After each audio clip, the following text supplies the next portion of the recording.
So I'll wait a little bit. But in the meantime, those people who are in the room, I know you love your mobile phones and I know you love your laptops. But do you think I could have your attention, please? Yes or no? I can't hear. Yeah, wonderful. So we've had a wonderful day so far, and we've had some great speakers, all very inspiring, all telling us how we should be living our lives, what we should be doing. And I think one of the most important things that I would like to focus on, and that's the reason why I was very happy when I got the subject. It's called health, and how we should be looking after ourselves and what we should be doing. So I wanted to ask you today, in the morning, when you got up, did you feel very well rested? Or did you feel, I wish I could have a few hours more sleep? How many people felt well rested today in the morning? Okay, so that's like the minority. So the rest of you, did you feel that you were tired, you were, what should I say, in a state of mind where you would have liked to just be on your own instead of getting dressed and coming down here? Also, how did you feel when you had your breakfast or your first cup of tea or coffee? Were you like, I'm getting a bit of acidity, I'm feeling uncomfortable, my stomach is bloated? These are various things that we live with every day, and it becomes part of our life, so we don't really care about that. And then we think, oh, you know what, if I'm not feeling too well, I'll just pop a pill. I'll just have something to settle my tummy so I feel good. Or if I have a headache, I'll just take another pill to get rid of my headache. And if you have a stiffness or soreness in your shoulders, you think to myself, you know what, maybe I'll go for a massage later. But I'm here to tell you, why is it that we have all these problems? What is it that's really causing it?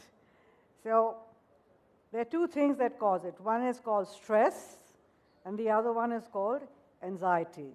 So stress is something we tend to say, oh, you know, we're all stressed out, we just live with it, right?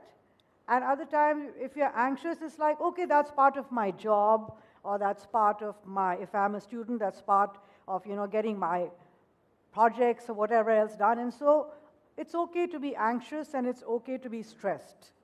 And I just want to tell you, it's not okay at all. It's not acceptable at all. Why? Because it is a very insidious thing that has a very negative effect on every single part of our body, every single part of our different organs. And the best part of it is we are in entire control and we can get rid of the stress, get rid of the anxiety, and actually become healthier human beings. So today I'm going to focus on one thing, and that is the endocrine system. So how many in the room know anything about the endocrine system? One person? 2, 3, okay, 4, that's good. So the endocrine system is all your different hormones, right? And they're a very sensitive system. And a little bit of change in the various hormone levels can actually cause us a lot of distress. Unfortunately, the hormones act in our bodies based on how we think, how we feel. And stress is one of them. So when you're under stress, could anybody tell me which hormone kicks in when we are under stress? Nobody? That's fine. It's the adrenaline gland, and the adrenaline gland sits on our kidneys.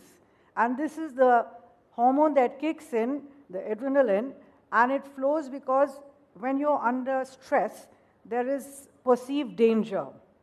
And in that danger, the body reacts in a way that will help you to cope with that danger. So the adrenaline kicks in, and then it starts working in different parts of the body, etc. And you then are in a state of alertness because it is a perceived danger. But unfortunately, There is no danger. It's only triggered by stress.